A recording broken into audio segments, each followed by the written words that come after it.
Amen. Prenons place, bien-aimés. Nous allons partager cette portion des Écritures et après quoi, nous allons attaquer la prière. Amen. Amen. La Bible dit, le jour suivant, Jésus alla dans une ville appelée Naïm. Il alla dans une ville appelée Naïm. Ses disciples et une grande foule faisaient route avec lui. La Bible dit, ses disciples, j'ai besoin de notre attention. La Bible dit, ses disciples, mais aussi une grande foule faisaient route avec lui. Partout où il passait, Jésus-Christ était accompagné de ses disciples. Mais très souvent, vous allez remarquer, il y avait aussi une foule qui suivait Jésus-Christ. Alors, laissez-moi te dire une chose. Toutes ces personnes suivaient Jésus pour une raison. Parce que ces personnes avaient compris qui était Jésus-Christ. Ces personnes savaient que cet homme qu'on appelle Jésus, quand tu es avec lui, tu es bien. On va le dire dans un premier temps comme ça. Alléluia. Tu es bien. Quand tu marches avec lui, tu as tout. Si tu es malade, tu es guéri. Si tu es paralytique, tu vas marcher. Si tu es sourd, tu vas entendre. Si tu es muet, tu vas parler. Tu es aveugle, tu vas voir. Jésus-Christ. Ces détails sont importants. Ne lisons pas juste que Jésus-Christ était avec ses disciples et la foule le suivait. Il faut réfléchir. Toi et moi, quand nous marchons, il n'y a pas une foule qui nous suit. Tu quittes ta maison, tu es tranquille. Mais le Fils de Dieu, quand il partait quelque part, il y avait toujours. Les gens savaient qui il était. Jésus-Christ. Tu ne peux pas croiser son chemin et rester le même. Tu ne peux pas croiser le chemin de Jésus et rester le même. Tu ne peux pas rencontrer Jésus et rester le même. Non. Tu peux croiser un président de la République, d'une nation, et ta vie reste la même. Parce qu'il peut ordonner qu'on te donne quelque chose. Sa garde est rapprochée. Te barre la route. Mais pas Jésus. Quand tu le rencontres, personne ne va te barrer la route. Personne. Personne ne va te barrer la route. Personne. La Bible dit, une grande foule faisait route avec lui. Mais la Bible dit, lorsqu'il fut près de la porte de la ville de Naïm, lorsqu'il fut près de la porte de cette ville, lorsqu'il arrive à la porte de la ville, quelque chose va se passer. Jésus arrive à la porte de la ville. Son arrivée à la porte de cette ville annonçait déjà quelque chose. Parce que partout où Jésus posait ses pieds, quelque chose s'est passé. Partout où il posait ses pieds, il y avait un changement. Partout où il arrivait, il y avait la restauration. Partout où il arrivait, il y avait le bonheur, il y avait la joie, il y avait la paix. La bonne nouvelle déjà qui sortait de sa bouche apaisait, délivrait, guérissait. Il est arrivé à la porte de ta vie. Regarde ce qui s'est passé. Il a frappé, tu as ouvert. Quelque chose s'est passé dans ta vie. Et la chose qui s'est passée, c'est ça qui t'a conduit ici. C'est le résultat de ta présence en ces lieux ce week-end. Jésus-Christ. Il arrive à la porte de la ville. Voici, on portait en terre un mort, fils unique de sa mère, qui était veuve. Et il y avait avec elle beaucoup de gens. Beaucoup de gens. Alléluia. Voici, on portait en terre un mort, fils unique de sa mère, qui était veuve. Il y avait avec elle beaucoup de gens de la ville. Mais ce qui nous intéresse, ce qui retient notre attention, c'est d'apprendre que à l'entrée de la ville, il y a un cortège, direction cimetière, pour enterrer un homme, fils unique de sa mère, qui est veuve. Réalisons une chose. Jésus-Christ, avec ses disciples et une grande foule, est entré dans la ville. Et à la porte de la ville, il y a aussi un cortège. Une femme veuve, avec une foule, avec un cercueil, direction cimetière pour enterrer son fils. Confrontation des deux cortèges. Confrontation des deux cortèges. Bien-aimé, la Bible dit ceci. On va enterrer le fils unique d'une femme veuve. Le fils unique d'une femme veuve.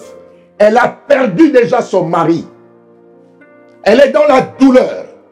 Elle est dans la souffrance. Elle vit dans la... Oh! Mes mots sont forts. Ne sont pas assez forts pour qualifier, pour décrire plutôt la douleur de cette femme qui a perdu déjà son mari. Il lui reste un enfant. Elle pouvait regarder cet enfant. Elle se dit, au travers de lui, je vois mon mari. Il ressemble tellement à son père. Cet enfant était sa consolation. Cet enfant était sa joie. Cet enfant était son aide. Cet enfant était son soutien. Cet enfant était son appui. Cet enfant était sa consolation. Elle a perdu son mari. Elle a perdu son mari, l'amour de sa vie. Son mari part, il lui reste son fils. Il le laisse, un enfant. Et voilà que l'enfant meurt. Bien-aimé, tu es dans une telle situation, tu risques de demander la mort. Toutes les personnes qui me sont chères sont parties. Pourquoi continuer de vivre?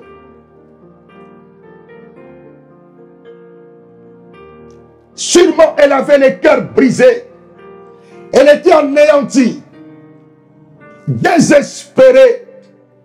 Oh, tu sais, quand tu perds un être cher, il y a toujours une foule qui arrive. Il y a des proches, il y a des amis, il y a la famille, il y a les collègues du boulot qui débarquent, les voisins qui arrivent. Mais après l'enterrement, la vie continue. N'est-ce pas, bien-aimé? La vie continue. Tout le monde rentre. Tu te retrouves seul. Même s'il y en a qui vont rester 2-3 jours de plus ou une semaine à la rigueur. Mais tu finiras par te retrouver seul. Seul. Seul, bien-aimé. Cette femme souffrait tellement. Souffrait. Meurtrie. Mais c'est qu'elle ne savait pas que quelque chose allait se passer. La Bible dit ceci. Oh, j'aime ça. Verset 13. Est-ce que quelqu'un peut nous le lire? Verset 13. Juste le verset 13. Soyons rapides, les amis. Quand le Seigneur parfois, il est plein de pitié pour elle et il lui dit, ne pleure pas. Quand le Seigneur, la Bible dans ma version dit, le Seigneur l'ayant vu, alléluia, le Seigneur l'ayant vu, il y avait une foule, mais les yeux de Jésus vont se poser sur la mer, alléluia. Ça c'est mon Jésus qui est capable de faire ça. Il est capable, oh bien-aimé, de te localiser au milieu d'une foule. Il est capable de te repérer au milieu d'une foule. Il y a Jésus.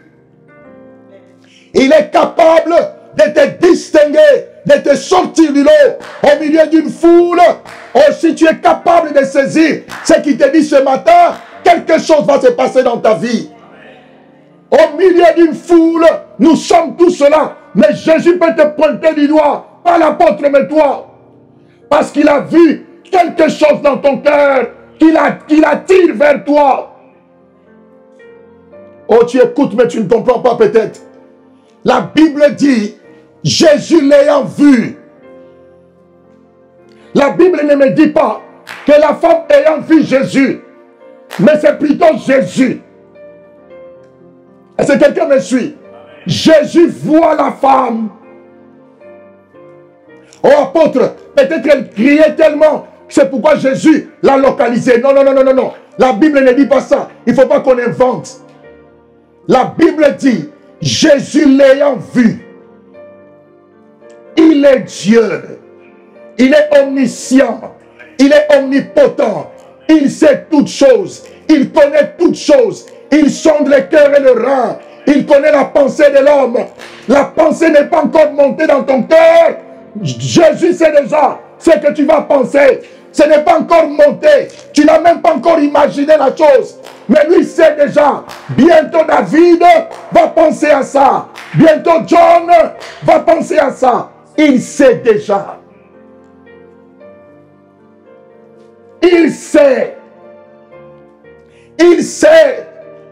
Il sait, les amis. Il sait toutes choses. Ce texte me fait du bien. M'amène à réaliser encore combien celui que je sers est fort, est tout-puissant, est glorieux. Il sait déjà, capable de te localiser là où le GPS va échouer. Jésus est capable de te localiser. Tu t'appuies sur le GPS du monde, mais Jésus est plus que le GPS. Il est plus que le IRM. Le IRM ne voit pas la maladie, mais Jésus voit. Jésus voit. Non seulement il voit la maladie, mais il connaît la source de cette maladie. Le IRM, le scanner, ne voit pas les démons, mais Jésus voit les démons qui te tourmentent. Voit l'esprit qui te perturbe.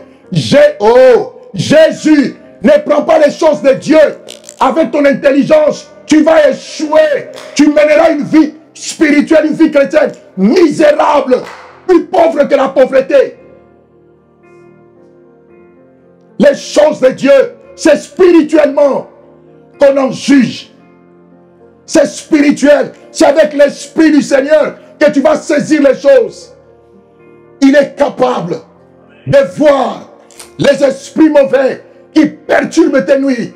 Il est capable de les voir, capable de les voir, capable de les voir. Aucun médecin, aucun psychologue, aucun psychanalyste, aucun psychiatre n'est capable de voir cela. Mais Jésus est capable. Jésus est capable de voir ce qui n'est pas permis à l'homme de voir.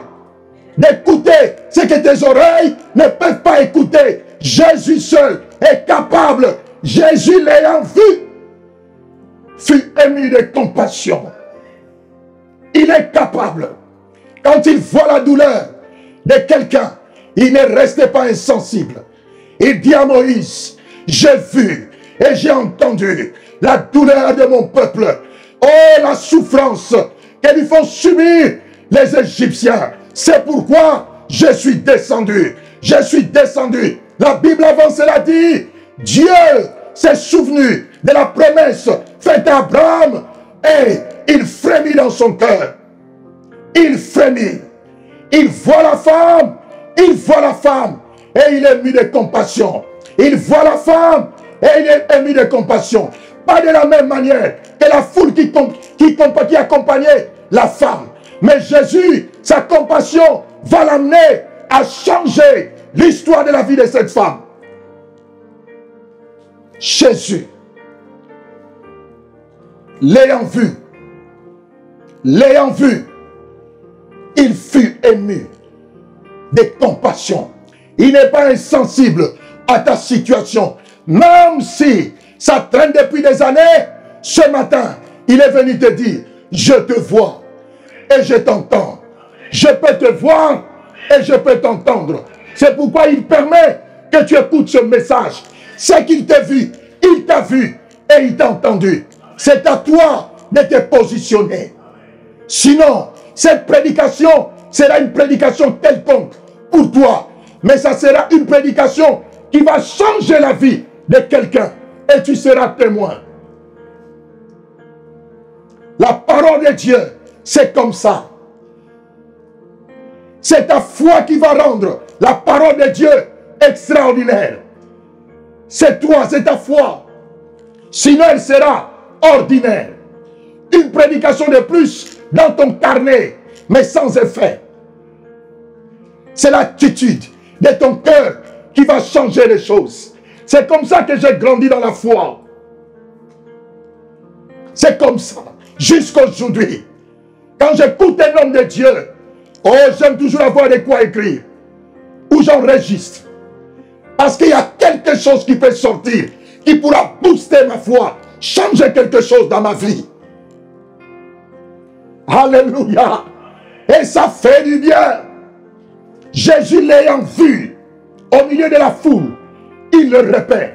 Au milieu d'une famille, Dieu va repérer un garçon. Au milieu d'une famille, Dieu va repérer une jeune fille. Au milieu, oh, Dieu est capable. Dieu est capable. C'est pourquoi tu vas voir dans une famille où la sorcellerie bat son plein. Les liens, la malédiction fait rage. Dieu va susciter un garçon. Dieu va susciter une fille qui va être un cauchemar pour tous les sorciers du village de cette famille. Il va sortir une jeune fille faible, insensée ou pas intelligente, qui sera un cauchemar. Personne ne va faire cas de lui. Personne ne va faire cas de cette jeune fille. Mais c'est elle, c'est lui qui sera le cauchemar, la pierre d'achoppement pour toute la famille. Parce que la gloire de Dieu va descendre sur lui ou sur elle. Est-ce que quelqu'un m'écoute? L'ayant vu. Tout ça à cause de cette phrase. Jésus l'ayant vu. Jésus l'ayant vu. Oh, il y a des moments quand je prie, je dis Seigneur, vois-moi. C'est bizarre, hein? Mais je dis Seigneur, vois-moi, vois-moi. Vois-moi. Je ne sais pas si c'est un bon français ou c'est un mauvais français. Mais je le dis comme ça, je dis Seigneur, vois-moi. Vois-moi. Je lui dis, fais-moi. Vois. Il faut que tu me vois. Je suis là. Alors, Père, je suis là. Je suis là. Je suis là. Je suis là. Je suis là. Je suis là. Jésus l'ayant vu, fut ému de compassion pour elle. Et lui dit, ne pleure pas. Quand Jésus te voit, il ne peut pas rester insensible. Non, non, non, non, non, non, non, non, non, non, non. Non. Quand ses yeux te voient, sa bouche parle. Sa bouche parle. Et quand sa bouche parle, quelque chose se passe. Il voit la femme, émue de compassion. Il lui dit, femme, ne pleure pas. Femme, ne pleure pas. Il voit la femme, il voit la femme, il est touché. Il voit la femme, il est touché. Il est bousculé dans son cœur de Dieu. Il va faire quelque chose. Il va faire quelque chose. Oh, la Bible me dit dans Ésaïe 49, notez seulement verset 13. Cieux, réjouissez-vous. Terre, sois dans l'allégresse. Montagne, éclatez en cris de joie. Car l'Éternel console son peuple. Il a pitié de ces malheureux. Car l'Éternel console son peuple. Il a pitié. Il a pitié de ces malheureux. Il a pitié. Il a pitié de cette femme. Brisée. Oh, je veux dire à quelqu'un ce matin, ta situation ne laisse pas Dieu indifférent. Ta douleur ne laisse pas Dieu indifférent. N'accepte pas ça. N'accepte pas le mensonge du diable. Il est où, c'est Dieu? Je pleure chaque jour. Je gémis chaque jour. Mon lit est mouillé chaque nuit. à cause des larmes qui ne cessent de couler. Non. Ta douleur, ta souffrance, ne laisse pas Dieu indifférent. Oui, il est le maître des temps et des circonstances. Oui, il fait toutes choses bonnes en son temps. Je l'avais dit le vendredi. Laisse Dieu se glorifier dans ta situation. Je lui laisse la possibilité de se glorifier dans toutes mes épreuves. Même quand je suis dépassé, je dis, Père, je sais que tu es là. Je sais qui je suis pour toi. Je sais qui tu es pour moi. Quand l'ennemi cherche à mener les doutes, je dis, non, non, non, non, non, non, non. Je sais en qui j'ai cru. Je suis ton esclave, Seigneur. Tu as défié tous les sorciers de ma famille, du côté de mon père, du côté de ma mère, même les sorciers du quartier. Tu as relevé le défi. Tu as relevé le défi. Tu as défié les pronostics de la science, de la médecine dans ma vie. Seigneur, je sais qui tu es. Je sais qui tu es. J'étais condamné à mort spirituellement et physiquement. Tu as défié. Tu as défié le pouvoir des autorités, des dominations, des esprits méchants qui me persécutaient. Tu as confondu la science. Tu as confondu les éminents professeurs dans ma vie. Tu es Dieu. Il a pitié de ces malheureux. Réveille-toi. Réveille-toi, toi qui dors spirituellement. Réveille-toi. C'est le temps des hommes et des femmes qui ont confiance, qui ont foi en l'Éternel. Sinon, toute ta vie spirituelle, tu seras spectateur, spectatrice de ce que Dieu a accompli dans la vie des autres. Mais dans ta vie, il n'y aura rien. Tu vas te contenter, comme disait la femme cananéenne, des miettes qui tombent. Mais tu ne prendras jamais part à la table des fils et des filles du Dieu vivant. Parce que là, il faut être un fou. Là, il faut être folle. Dans la foi, tu auras ta place. La place est pour tout le monde. Mais il faut que tu sois violent. L'ayant vu, fut ému de compassion. Et puis il dit, ne pleure pas. Vous savez, tu peux perdre un être cher. Je viens de dire, oh ma soeur, ne pleure pas. Ça ne va rien changer. Après t'avoir dit, ne pleure pas, je vais m'en aller. Vous voyez la différence? Oh, réveille-toi. Vous voyez la différence? C'est ça. Mais Jésus, quand il dit, ne pleure pas, ce n'est pas seulement que tu dois t'arrêter. Tu dois arrêter de pleurer. Mais lui-même, il va s'occuper des larmes. Lui-même, il va les sécher. Ce qu'il va faire, c'est ce qui va faire que tu ne vas plus pleurer.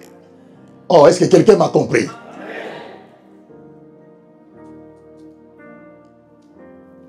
Ému de compassion, il dit à la femme, ne pleure pas. C'est ça. Ne pleure pas. Il dit à la femme, ne pleure. Tu es avec moi? Allô? Il dit à la femme, ne pleure pas. Et puis, il est parti.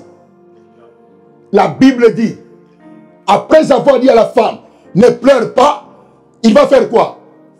Il va se diriger vers le cercueil pour s'incliner. Va en paix. Que ton âme se repose en paix.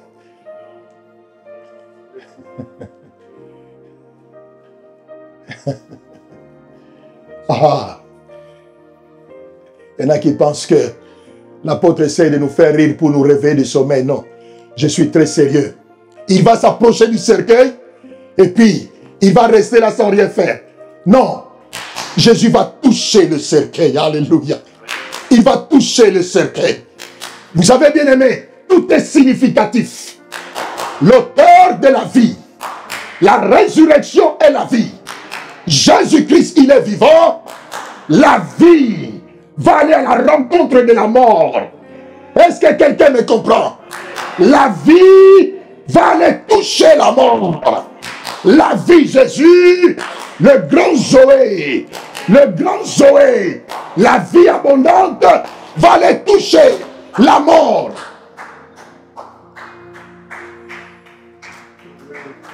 C'est ça, les amis.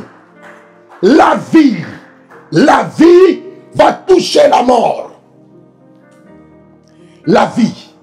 Pendant que je parle, je prie que tout ce qui est mort en toi soit touché maintenant par Jésus-Christ. Tout ce qui est mort dans ta vie, par la foi, que la vie touche. Que la vie touche ce qui est mort dans ta vie. Touche. J'ai dit c'est une affaire de foi. Si tu ne fais pas attention, tu vas passer à côté. Laisse l'Esprit de Dieu qui agit ton cœur de se manifester. Parce qu'il y en a qui sont secoués déjà par l'Esprit de Dieu. Je ne parle pas pour qu'il y ait un choc psychologique. Mais l'Esprit nous a promis des choses. Ne pleure pas. Ne pleure pas. La Bible dit, il va se diriger vers le sujet qui cause les pleurs de cette femme. Il va toucher à la cause. Il va toucher à la cause de tes soucis. Il va toucher à la cause. Il va toucher aux choses qui provoquent ces larmes. Il va toucher à la cause.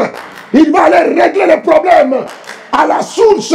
Si tu pleures, si tu es en souci, si tu pleures, si tu gémis, si tu es dans la douleur, parce qu'il y a quelque chose, je vais aller toucher la chose qui te fait pleurer. Oh Yahweh. Oh Yahweh. Oh Yahweh. Oh Yahweh. À toi, il te donne une parole de consolation. À toi, la parole de consolation. Et quand il se bouge, il va toucher les problèmes. Il va toucher les problèmes. Le problème, c'est quoi? C'est le cercueil. Le cercueil qui enferme. Le cercueil qui emprisonne. Oh, ton enfant. C'est ça le problème. La Bible dit, il s'approcha et toucha le cercueil. La Bible me dit, ceux qui le portaient s'arrêtèrent. Ceux qui le portaient s'arrêtèrent. Ceux qui le portaient. Ceux qui portaient l'enfant. Ceux qui portent ton enfant. Ceux qui portent ton mariage pour aller l'enterrer vont s'arrêter. Parce que quand Jésus va toucher, ils ne vont plus continuer. Ils vont s'arrêter. Parce que Jésus-Christ a touché. Oh, Yahweh. Yahweh. Est-ce que quelqu'un me saisit ce matin?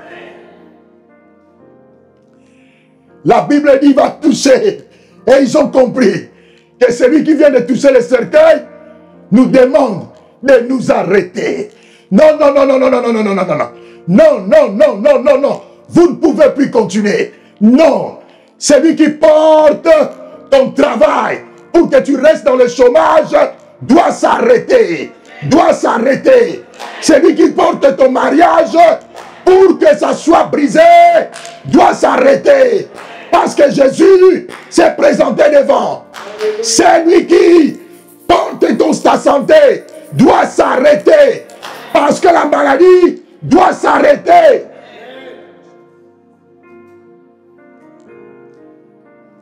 L'ayant vu, fut ému de compassion. Il dit, femme, ne pleure pas. Et il va, il touche le cercueil. Le porteur se sont dit, il faut qu'on s'arrête. Oh, il faut qu'on s'arrête. Il faut qu'on s'arrête.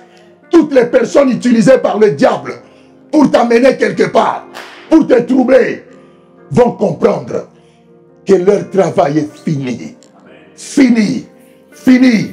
Parce que le maître s'est présenté. Ton Dieu s'est présenté. Ton Seigneur s'est présenté.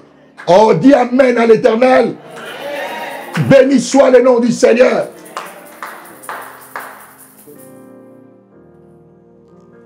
La Bible dit, ils se sont arrêtés.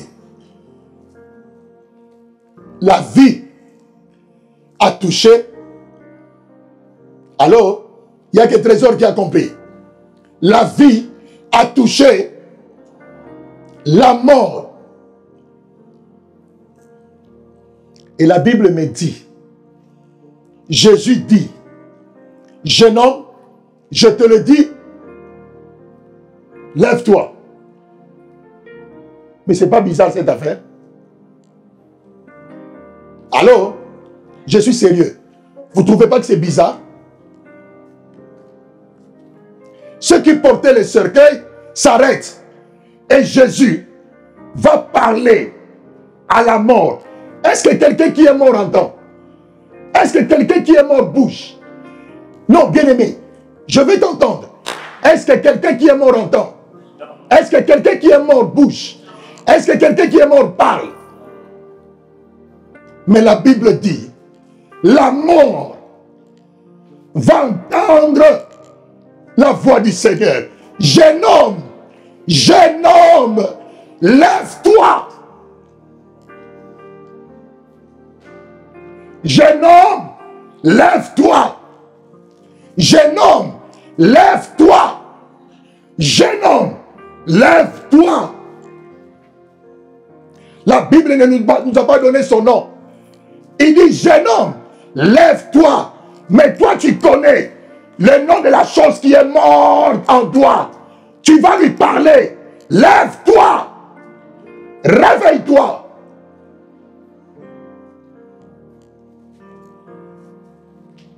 Il s'agit de la résurrection. Lève-toi. Jeune homme, je te le dis, lève-toi. La mort, et le mort s'assit et s'est mis à parler. Il s'est mis à parler sous la voix du Maître, sous la voix du Créateur. Le jeune homme s'est assis et il se met à parler. La résurrection est totale. Jésus ressuscite. Ressuscite le jeune homme avant sa propre résurrection. Il montre déjà la mort. Prépare-toi. Je vais t'avoir. Je vais te briser. Je vais t'écraser. Je vais te piétiner.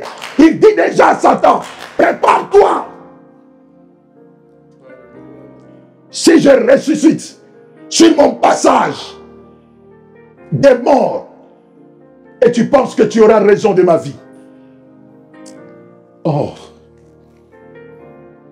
Seigneur, aide tes fils et filles de réaliser ces choses, de les comprendre et de les vivre. Jeune homme, je te le dis, je te le dis, je te le dis, je te le dis. Oh, qu'est-ce que tu essayes, apôtre, de nous faire comprendre? J'essaie de t'amener à comprendre. Le Dieu que tu sers, le Dieu que tu adores, il est le Dieu de l'impossible. Il est le Dieu redoutable. Il est le Dieu invincible. Il est le Dieu aux possibilités illimitées. Il est le Dieu infaillible. Il est le Dieu infaillible. Il n'a jamais failli. Il est le héros des combats. Il n'a jamais échoué. Il n'échouera jamais. Sinon, arrête de l'appeler puissant guerrier. Non. Arrête de l'appeler le héros des combats. Mon Jésus, il est le héros des combats. Il est le puissant guerrier. Il est Al Shaddai. Il est le tout-puissant. Il est Yahvé Sabaoth, le chef des armées. Jésus-Christ. Jésus. Jésus. Jésus. Je n'ai pas besoin de savoir combien de temps ça prend ta situation. Combien de temps, combien d'années. Je sais seulement une chose. Il a touché le cercueil. Il a touché le cercueil. Tout le monde s'est arrêté. Il est capable de toucher les personnes qui ont pris le contrôle, les démons qui ont pris le contrôle d'une zone, d'un domaine de ta vie. Ceux qui ont pris possession de ton corps, Dieu est capable de les arrêter. Et ce matin, je dis terminus. Tout le monde descend. Pour ta situation, ça doit s'arrêter aujourd'hui. Tu es au terminus de toutes choses dans ta vie. Il s'agit de toi. Il s'agit de toi. Il s'agit de toi. Si c'est un poste qui est bloqué, coincé quelque part, aujourd'hui, terminus, celui qui détient, oh, la clé, la signature, va signer au nom de Jésus-Christ.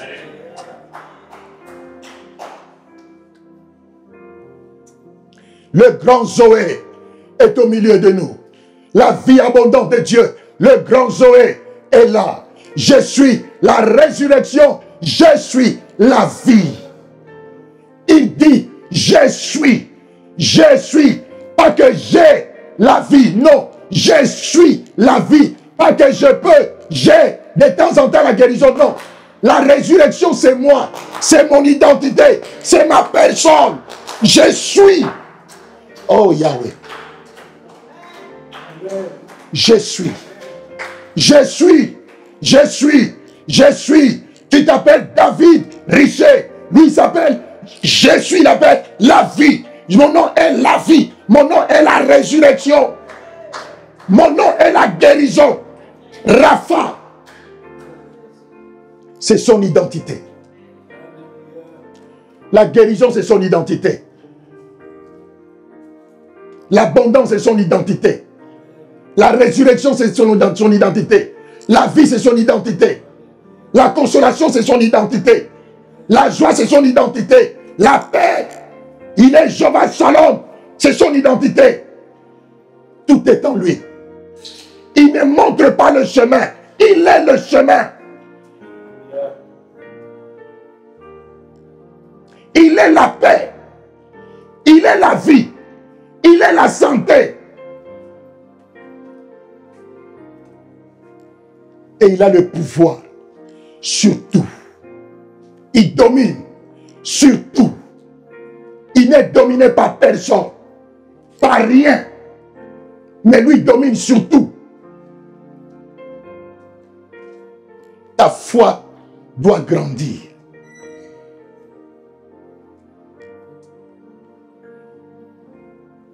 Grandir. Sinon, bien-aimé, je ne suis pas le prophète de malheur, mais tu risques de tourner en rond, de croire que Dieu n'agit que dans la vie des autres.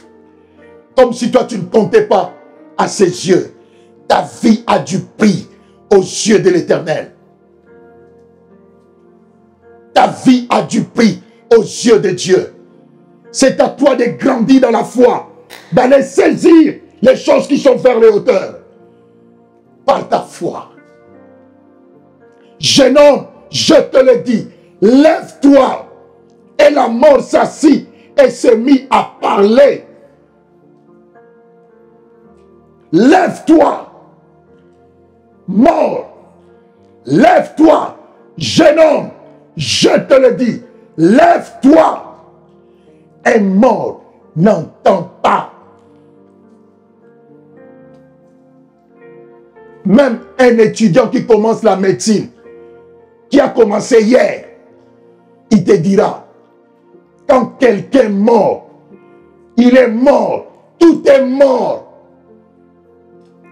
La vue est mort, l'ouïe est mort, le goût est mort, le toucher est mort. Tous les sens sont morts. Tout est mort. Le goût est mort. Les 5 sens sont morts.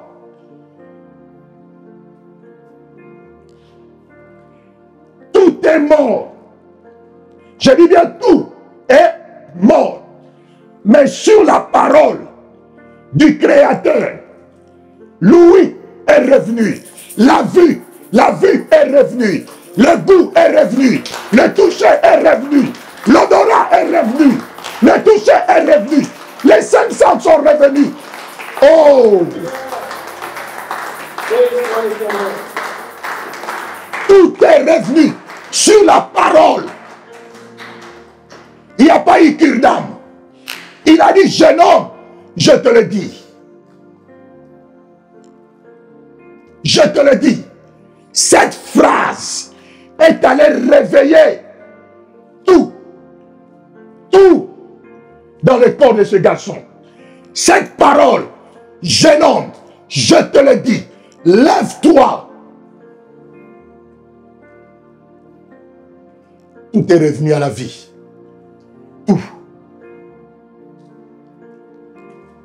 Voici mon Jésus. Le Jésus que j'aime. Voici celui que j'essaie, que j'aime, que j'adore. Bien-aimé, voici Jésus. Ce que Jésus est capable. Oh, je t'en supplie, ferme tes yeux à tout ce que le diable te montre qui ne va pas dans ta vie. Mais ouvre tes yeux à ce que Jésus-Christ est capable de faire dans ta vie. Je t'en supplie. Je t'en supplie, je t'en supplie. Je t'en supplie, je t'en supplie. Je t'en supplie, je t'en supplie. Je t'en supplie. Je n'exagère pas, je t'en supplie. Je t'en supplie. Au nom de Jésus-Christ, ferme tes yeux. Fermons nos yeux à tout ce que l'ennemi nous montre, qui est mort, qui ne marche pas dans nos vies. Ouvrons nos yeux à ce que Jésus-Christ est capable de faire dans nos vies. Ferme tes yeux face à tout ce que le diable te montre, des négatifs qui ne marchent pas jusqu'à présent dans ta vie. C'est pour étouffer ta foi. C'est pour empoisonner ta foi. Le but de ces choses, il te montre tes échecs. Il refuse que tu puisses voir les succès à venir. Il te montre les échecs du passé, ou de cet instant précis, ou de jeudi soir, ou de la journée de jeudi. Mais il ne veut pas que tu puisses voir les succès à venir, la gloire à venir que Dieu a réservé pour toi. Il veut étouffer ta foi. Il veut étouffer ma foi. Mais il n'arrivera pas. C'est pourquoi les chrétiens sont maintenus dans les larmes, dans les pleurs. Parce que le diable aime attaquer à ce que nous avons de plus précieux. C'est notre foi. Notre foi. Quand ta foi est touchée, tu perds la joie de prier, le goût de la prière, d'étudier la parole. L'ennemi aime attaquer la foi. Comment? Avec les échecs. Ce qu'il nous présente comme les échecs, alors que ce ne sont pas les échecs. Tu es juste en attente. Dieu a écouté, mais il sait quand est-ce qu'il va te les donner. Il éprouve notre foi. Il y a des choses, il te les donne d'une manière instantanée. Mais il y a des choses, Dieu éprouve ta foi.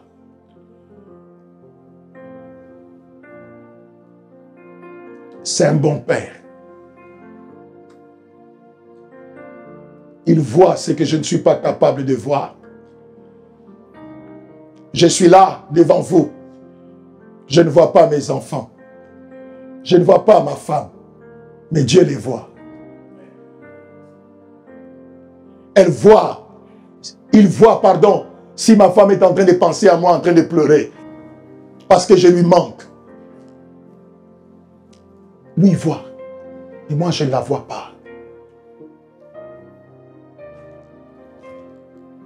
Comment ne pas croire à un Dieu si grand, si fort, si puissant? Il est omniprésent. Il est partout. Il est partout. Il est partout. Il voit tout. Rien n'est caché.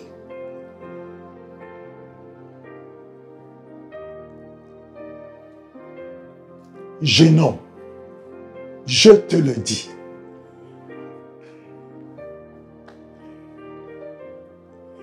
Jésus n'a même pas dit, je vais relire pour qu'on soit sûr. Il dit, toi qui es mort, écoute-moi bien. Non. Il dit, jeune homme. Quelle assurance. Si c'était l'apôtre Eric, j'allais me mettre devant le cercueil. Esprit de mort, sors de ce corps. Sors de ce corps. Esprit de mort, sors. Jésus n'a pas fait ça. Il s'adresse, il sait déjà. Il sait, oh Yahweh, c'est tellement glorieux. Il sait déjà. Dès l'instant où il avait touché le cercueil, le match était fini. Oh, tu n'as pas compris. Dès l'instant où il avait touché, Jésus savait qu'en appelant les jeunes hommes allaient l'entendre. Entendre sa voix.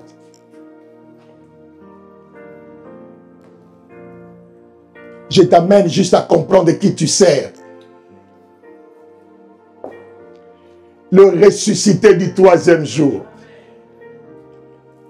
Le ressuscité. Le ressuscité. La Bible dit, le jeune homme s'est assis et il a commencé à chercher à parler. Non, il s'est mis à parler. La vie est revenue. Tout est revenu. Et tu sais ce qui est merveilleux, fantastique. Écoutez-moi bien.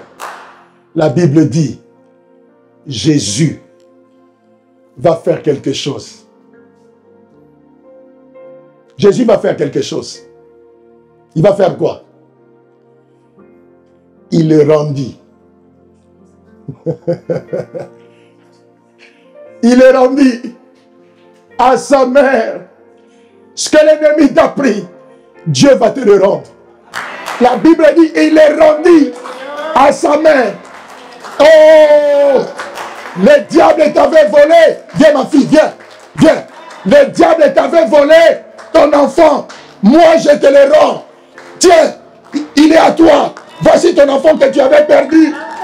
Il te le rend. Il te le rend. Il te le rend. Tu pleurais parce qu'il était parti. Moi, je suis allé le chercher. Je l'ai retrouvé. Je te le rends. Donc, cesse de pleurer. Oh, Yahweh. Église, réveille-toi. Le fils que tu avais perdu, l'enfant que tu avais perdu, le travail que tu avais perdu, le mariage que tu avais perdu, la santé que tu avais perdu. Moi, je suis allé le chercher. Je te le rends. Il te le rend ce matin. Il te le rend. Il te le rend. Tout ce que tu sais que tu as perdu, Mélanie, Dieu te le rend. Ce matin, tout ce à quoi tu penses, tout ce à quoi tu penses, il te le rend. Vanessa, pareil. Dieu, il est le réparateur de brèches. Le diable te blesse. Dieu te guérit. Il te guérit. Les hommes te blessent. Dieu te guérit. Capable de cicatriser la plaie ouverte d'un cœur. Dieu seul est capable. Aucun médecin n'est capable. Dieu seul est capable.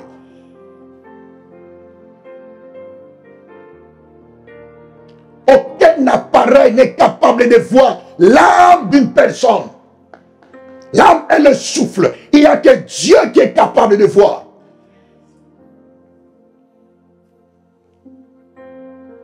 Il prend l'enfant.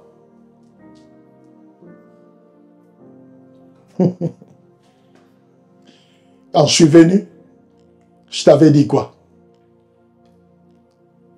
Ne pleure pas.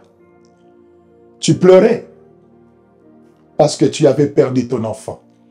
Mais moi, je t'avais dit, ne pleure pas.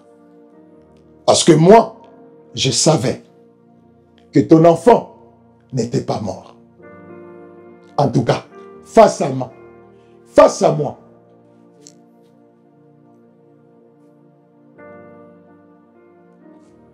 tu étais avec la foule. Ton cortège s'appelait la mort. Moi aussi j'avais ma foule. Mais mon cortège s'appelle la vie. Confrontation des deux cortèges. Ton cortège n'a pas pu changer mon cortège. Mon cortège est le cortège de la vie. Mais ton cortège à toi, qui se nomme la mort, est changé par la vie. Le cortège de la mort est devenu le cortège de la vie. Donc, tu ne vas pas sortir de la vie pour aller à l'intérieur, mais toi et moi, avec nos deux foules, nous allons retourner dans la ville. Oh!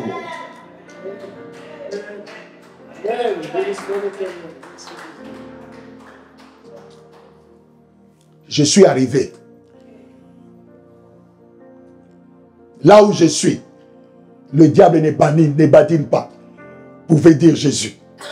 Partout où il allait, de lieu en lieu, il guérissait les malades, il purifiait les lépreux, il ressuscitait les morts, les aveugles voyaient, les sourds entendaient. Là où il y a Jésus, le grand Zoé, la vie abondante, il donne sans compter. Et il donne sans intérêt. Tout ce qu'il veut, c'est que tu l'adores, que tu le sers.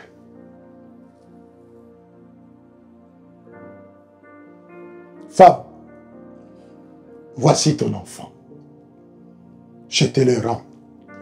Ce matin, c'est ce qu'il veut faire dans ta vie, dans nos vies. Il s'agit de toi.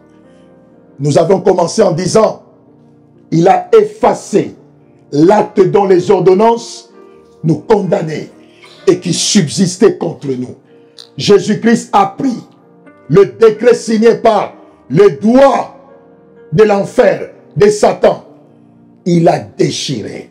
Il dit, Père, à la place, je me donne. Envoie-moi, je me donne. Je me donne. Mais mes frères et sœurs ne pourront pas connaître la mort. Toi qui étais, oh, nous qui étions dans le couloir de la mort, il est venu nous sortir de là. Il est venu nous sortir de là en nous donnant la vie. Jésus-Christ, le roi des rois, le Seigneur des seigneurs. Oh, mon frère, ma sœur, qu'est-ce que je dois faire pour t'expliquer ces choses? Pour que tu arrives à comprendre que ton Jésus est Seigneur. Ton Jésus est le roi des rois. Tu dois lui faire confiance, espérer en lui, croire en lui. Qu'est-ce que je dois encore faire pour que tu réalises? Pour que tu réalises. Pour que tu réalises. Ton Jésus est fort. Ce n'est pas juste une chanson. Tu te réveilles le matin, puissant guerrier, fort, et en même temps tu pleures. Puissant guerrier. Tu peux chanter ces chants vraiment en pleurant. Oui, même ta voix. Puissant guerrier.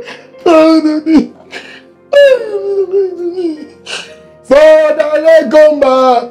Je vais.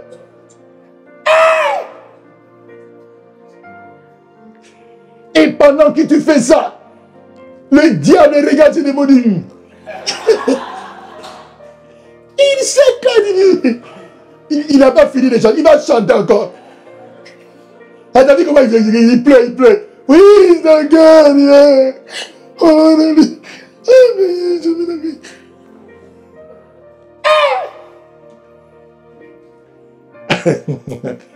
Ah, Jésus. Jésus. Bien-aimé. Oh. Oh. Apôtre, est-ce qu'il ne t'arrive pas de pleurer si? Mais après, je me fâche.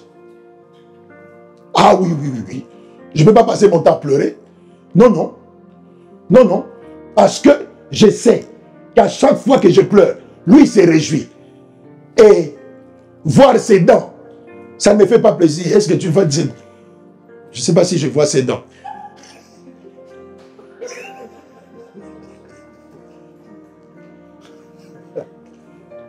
Le fait de savoir qu'il s'est réjoui de ma douleur, j'aime pas. Je ne peux pas aimer ça. Tu ne peux pas aimer ça. Non, nous ne sommes pas n'importe qui. Ta valeur ne se mesure pas à ton compte en banque. Non, la valeur d'un enfant de Dieu, c'est le Christ en lui. Oh. C'est le Christ en toi. Ce n'est pas par rapport à ce que tu possèdes matériellement ou financièrement. Il faut sortir de cet évangile. Il n'est pas venu sur la terre pour faire de tout le monde milliardaire. C'est une abomination. L'évangile de la prospérité. Tout est à nous. On va arracher. Tu vas arracher quoi? Le gars, il a travaillé, dit tu vas aller piquer son argent. Voleur. Non. C'est à nous. Les maisons, c'est à nous. Vas-y. On va t'appeler le 911. Tu vas finir en prison. Les maisons, c'est à nous. Les villas, c'est à nous. Les Porsche. Va. Va. Va chez Mercedes, dit, ça, c'est à nous. Tu vas voir.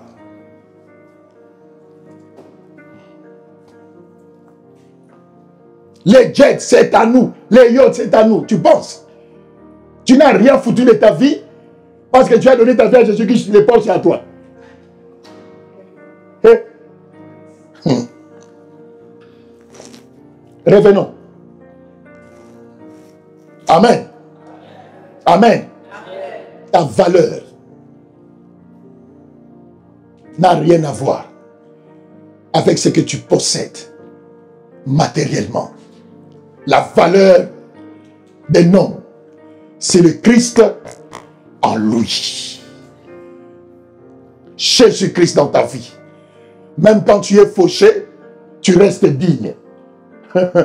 Tu marches à Ottawa, mais digne. Digne toujours, digne. Digne.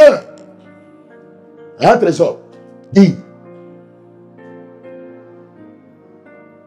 Tu n'as pas $1, mais tu restes digne. En Jésus-Christ. Oh, j'aime ça. Moi-même, ça me fait du bien. Digne. Tu restes digne. Parce que tu sais, alléluia, les souffrances du temps présent, Paul dit, ne seraient être comparées à la gloire à venir qui sera révélée pour les saints. Tu le sais. Oh, tu te moques de moi, Satan, aujourd'hui, parce que je n'ai pas de travail, parce que je n'ai pas d'argent. Mais demain, tu ne sais pas. Je sais que mon Rédempteur est vivant.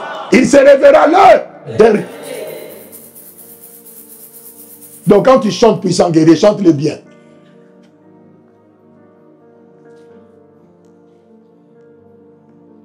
Chante-le bien. Plus avec des larmes. Chante-le digne. Parce qu'il est le puissant guerrier. Alléluia. Et il est fort dans le combat. Il dit la chose arrive. Il ordonne, elle existe. Du néant, il crée. Il n'a pas besoin de la matière pour créer. Le diable invente. Les hommes fabriquent.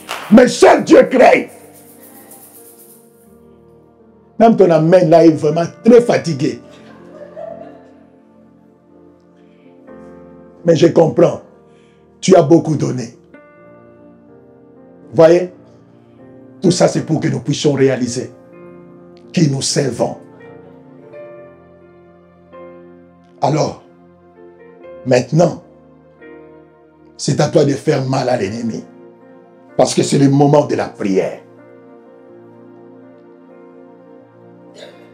C'est le moment de la prière. J'ai pris plus d'1 heure pour t'expliquer ces choses. Pour que tu sois prêt pour la prière. Bien-aimé, nous allons tout donner. Et après, nous allons rentrer chez nous. Cette dernière énergie qui nous reste, on va les laisser ici dans la prière. Le diable va sentir cette dernière énergie. Jeune homme, Je fais quoi? Je te le dis. Lève-toi. Et le jeune homme s'est réveillé, s'est assis, il a parlé. Femme, je te rends. Aujourd'hui, Jésus te rend. Oh, croire. Nous allons prier tous ensemble. Après, nous allons prier pour chacun de vous. Tu sais ce que tu veux. Tu as plusieurs besoins. Mais parmi ces besoins-là, qu'est-ce qui est pressant pour toi? Tu vas nous le dire. Et nous allons prier pour toi. Amen. Il y a des personnes à qui Dieu m'a demandé qu'on puisse faire quelque chose. Nous allons prier à part pour ces personnes. Mais je te dis, bien-aimé, tu vas te lever. Lèvons-nous. Nous allons prier.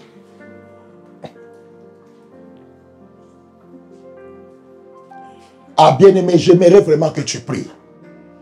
Je ne veux pas que tu murmures. Je veux vraiment que tu pries. Nous allons vraiment prier avec détermination. Nous allons prier, Père bien-aimé, avec beaucoup d'engagement. Je ne sais pas si ça se dit, mais laisse-moi te dire une prière agressive. Agressive.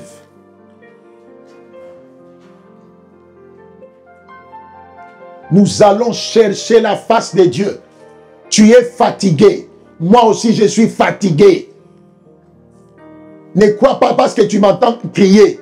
Je suis fatigué. Mon corps peut me dire, arrête de me faire ça. Mais je continue. C'est la vérité. Parce que je vous aime. J'ai envie que vous puissiez aller de l'avant. Que si le Seigneur me permet de revenir, que vous puissiez me donner des témoignages. Ou au travers du pasteur Michel, que je puisse entendre des témoignages. L'apôtre tel m'a appelé. Il se passe ça dans sa vie. C'est ça. Bien-aimé, oui. Attachons nos ceintures. On va décoller. Il nous a déjà vus. Nous avons passé cette étape-là. Il nous a vus. Il est ému de compassion pour nous. Maintenant, nous sommes arrivés au moment où il doit rendre à la mère son enfant. Donc, tu dois recevoir ce que tu désires. Nous sommes maintenant à ce stade-là. La résurrection s'est faite. Maintenant, tu vas toucher le résultat de la résurrection. Est-ce que quelqu'un m'a compris? Tu as bien compris le processus. Voilà. Nous allons prier. Bien-aimé, tu vas prier. Déclarer la résurrection et possession de tout ce que tu sais qui était touché par la mort de ta vie. Tu vas toi-même maintenant confesser, prophétiser que c'est ressuscité. Et je prends possession de la chose. Si c'est le mariage, toi seul tu sais. Je ne veux pas me mettre à citer. Si c'est dans ta vie, dans ton couple, dans la vie de ton mari, de ta femme, tes enfants, si la mort avait touché tes entrailles, déclarer la vie de tes entrailles. Si c'est le chômage, le travail qui te fait défaut, tu vas déclarer. Si ce sont les études, tu vas déclarer le succès. N'importe quel domaine. Mais je dis, je vais entendre des guerriers, des guerrières dans cette salle. Ça doit vibrer. Bientôt nous partons là. Nous allons courir. Bientôt nous allons quitter ces lieux. Des guerriers. Ne t'occupe pas de ton voisin, de ta voisine, de ta soeur, ton frère. Sens-toi libre ici. Vivre dans la prière. Déclare les paroles. Nous avons reçu les enseignements sur la parole. Prie avec les textes bibliques. Mais déclare des choses. Si tu dois aller chercher ta Bible, parce qu'il y a un texte qui t'est revenu, commence. Regardez-moi. Tu commences à regarder, bien aimé. Tu commences à déclarer. Tu prends le texte. Tu déclares au nom de Jésus. Avec le verset. Tu as dit Père. Si c'est écrit ici. Tu déclares. Il faut que ça vibre. On laisse tout. Ici. Tu déclares les choses. Pour tes enfants. Pour tes petits-enfants, maman. Tu déclares. Et le diable va lâcher prise. Proclame des bénédictions. Il a béni tes entrailles. Il a béni les entrailles de tes enfants. Tu déclares des bénédictions. Dieu va exaucer. C'est ça. Est-ce que quelqu'un est prêt? Je pose la question, est-ce que quelqu'un est prêt? Quelqu'un est prêt? Bien-aimé, c'est sans protocole. On y va. Prions le Seigneur.